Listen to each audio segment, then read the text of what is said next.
તમને ખબર છે, બાળક કજીએ ચડે એટલે માં બધું ઘરનું કામ છોડી દે, પછી બાળકને તેડી લે, પછી ઘૂઘરો આપે, રમાડે, અને બાળક શાંત જ ન થાય એટલે માને ફરજિયાત બધા ઘરના કામ બંધ કરી દેવા પડે, પછી નીચે બેસી જવું પડે, પછી ખોડામાં રમાડવું પડે.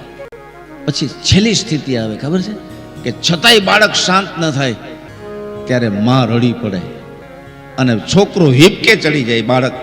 ત્યારે ઘરના બધાય સૂઈ ગયા હોય, સાસુ સસરા પતિ બધાય સૂઈ ગયા હોય, અને જગતની આ જોગમાયા માં છે ને એ જ જોગમાયા છે.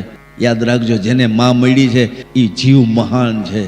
આ દુનિયામાં જેને બાપ મળ્યો છે ને જેને માં મળી છે, સાહેબ અબજો રૂપિયા લત મારીને પેદા કરી લઈ, બાકી માને બાપ જીવનમાં કોઈ દિવસ નહીં મળે. માની બાપની કદર કરજો. ખોડામાં માથું નાખીને વિશ્વાસ મૂકવા જેવું આ જગતમાં કોઈ પાત્ર હોય તો સાહેબ બાપ છે. કોઈ દી દગો ન કરે એ પાત્ર જગતમાં કોઈ હોય તો એ માં છે. જીવનમાં ગમે એટલી ઘટના બને, માં ઉપર ભરોસો કરજો. માં કોઈ દી પોતાના સંતાનનું બુરું નહીં કરે સાહેબ. જમાડીને જમાડે એ માં છે. આ દુનિયામાં કોરિયા મોઢામાં ગયા પછી પાછા વળ્યા છે. આ વળ્યા છે સંતાનને મોટા કરવા માટે. માં કોળિયો મોઢામાં મૂકે, ચાવેલો કોળિયો કાઢીને પોતાના નાનકડા બાળકના ખોડામાં મુખમાં મૂકે સાહેબ, એ માં છે.